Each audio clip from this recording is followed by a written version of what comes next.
I'm Carmine Gallo, and today we are going to explore the 6 mindsets of the best CEOs. And even if you're not a CEO yet, maybe you own a company, you're an entrepreneur, you're an aspiring leader, these tips are going to help you because they come from one of the best business books I've read in a long time, which is CEO Excellence. One of the co-authors is with me today, Carolyn Dewar, who is a senior partner at McKinsey, the prestigious consulting firm, and one of the 3 co-authors of CEO Excellence. Hello, Carolyn. Hi there. Thanks so much for having me.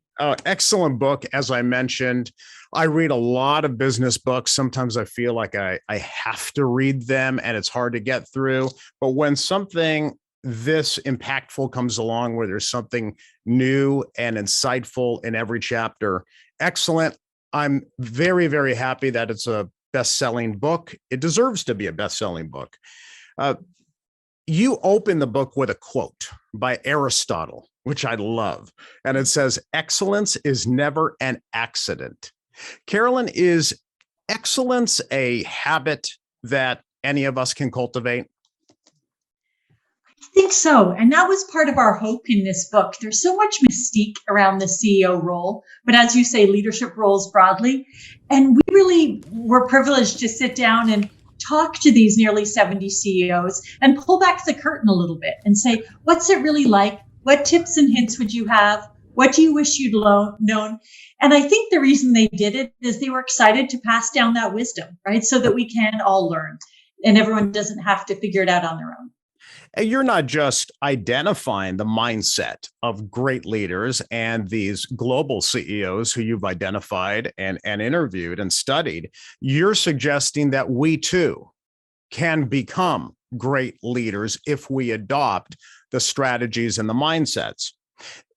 Among the best CEOs who you and the other McKinsey researchers have studied, you came up with 6 areas where they excel. The best CEOs set the direction, align the organization, mobilize through leaders, which is teamwork, engage the board, connect with stakeholders, and manage their personal effectiveness. Well, Carolyn, I would argue that 5 of those 6 personality traits, those 6 mindsets, tie directly into communication. And communication skills, which reinforces what I have been saying for years, and it's backed by McKinsey research as well, that communication skills should be one of your top priorities, building those skills if you hope to have an impactful career. Would you agree? Absolutely. I mean, though that list of 6 were really the answer to the question, what is their job anyway, right? It's doing those 6 things. How you do it well and the mindset you have beneath each of those, communications is such a thread because, as you say, many of those 6 are all about aligning and mobilizing your stakeholders, right? And we do that through storytelling. We do that through communications. You might even say it's critical to all 6. I could see that. Let's take a deep dive into one of the habits of great CEOs, and that's setting the direction. This is where a bold vision strategy comes into play. Now, you say that the best CEOs do not just articulate a vision for their company, they reframe the game. Reframing the game. What do you mean? Absolutely. So the mindset around setting direction that these excellent CEOs had was being bold in their own thinking, but also giving permission and inspiration to everyone else to be bold. And so the first piece of that is, where is it we're trying to go, right? What is the vision? What is it we're trying to get done? And these CEOs didn't just take, the incremental, hey, we're going to try and beat our competitors or get a little bit better or get more market share. There was a piece of it which was actually really expanding what could be possible for our business and then communicating it in a way that's inspiring. So if I give a quick story, Ajay Banga, who was the CEO at MasterCard, when he took over 10 years ago, all of the hallway chatter was about how do we beat Visa? How do we beat American Express? What does that look like? And at the time, a decade ago, 90% of transactions were still happening in cash. They weren't even credit card at all.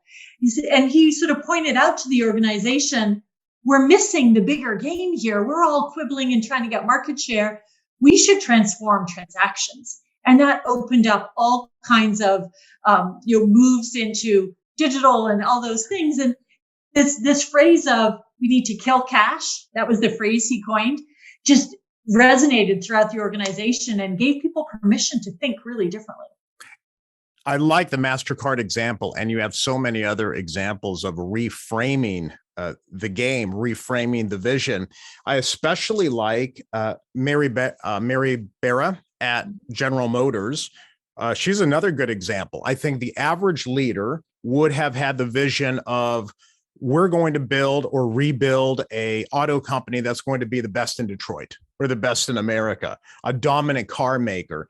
Instead, Barra said, no, we are going to win by transforming transportation. You also have the former CEO of Adidas in 2001. The company was losing market share, and he said the goal was not to be the biggest and the richest. It was to start creating products that help athletes perform better. And if you do that, the financials will follow. You have other examples of reframing that vision. Netflix, I love, Best Buy, Medtronic. Okay, Carolyn, what is the message then for all aspiring leaders? Not necessarily just the CEO who is tasked with articulating a vision, but for the rest of us. What are we supposed to take from all this? I think there's two takeaways or parts of reframing the game. The first is actually doing the thinking and the work with you and your team on what could be possible. So actually understanding what that bigger playing field could be, but then communicating in it in a way that's simple and clear and inspiring to your organization. So people are running to that light on the hill, right? What could this be? Let's dream a little. And I think that's what creates the energy in an organization to really move quickly and be bold.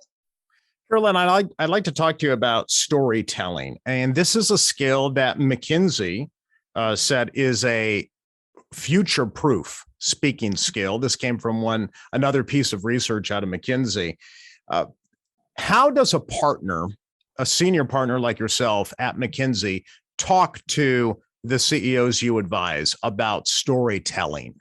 Because I feel like a lot of business professionals will hear storytelling and they'll think it doesn't apply to them because it's something a novelist would do or creative writer. How does it apply to business leaders in any field? I think it applies, as you say, it's core to the leadership role now, right? If you think about your core role as the leader is to set the vision and align and mobilize people to go after it together, right? You can't, process your way to that. At some point, you need to inspire and make sure there's clarity in the organization of where are we going? What does good look like? What is my role in that? How will we make that happen? And you bring that to life through stories. That's how we as humans learn. That's how we understand our expectations and kind of, this is what we do around here, or this is not what we do around here. It's our oral tradition. And this is really just applying that to business. So what are the stories about both, what could be possible when we get there for our customers, our clients, all our stakeholders that we care about? But also, what are the stories of how I expect you to behave on that journey, right? What are the hero stories that we talk about in our town halls around so-and-so did this? Isn't that amazing? Let's celebrate. And I think sometimes we underestimate the power of those internal stories to kind of spread the word of here's how we operate around here. Carolyn, I've also noticed that when it comes to some of the best CEOs and those who are considered inspiring communicators, they don't just articulate the vision once. They seem to be repeating it consistently in almost every channel of communication. Absolutely. That consistency is so important, whether it's the vision or the culture of how we operate, having really simple messages and then repeating them everywhere you go for a really long time, probably longer than you think you need to. I was with the CEO yesterday who talked about, she started every presentation with their values slide, their messaging on values every day for 10 years that she was the CEO. And it almost became kind of a joke, but she was okay with that because it meant people got it. They got that was the message that they all had to come back to every time. What role do you think communication, public speaking, the art of writing, which is not something that we talk about very often. What role do all of those qualities play in one's career, especially recent graduates or aspiring leaders? I think they're critical, right? I think everything from the informal in the meeting, are you articulate? How are you showing up? What is your presence? All the way through to the more formal communications. It's so critical to be able to be clear in your thoughts, show how you're thinking, but also bringing people along. And I think there's a lot of discussion about who should you even be communicating with about what, right? And this isn't just, adding 10 people to the CC on your email, but this idea of thinking about your stakeholders and who you should communicate with, when, on what, so that you're bringing everyone along.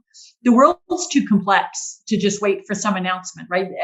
Life is a change management exercise these days, and communication is absolutely at the center of that. Well, thank you for giving us some insight into the mindset of the world's best CEOs. CEO Excellence, excellent book, terrific book. It'll be permanently on my business bookshelf. Carolyn, so nice meeting you. Thank you. Thank you so much.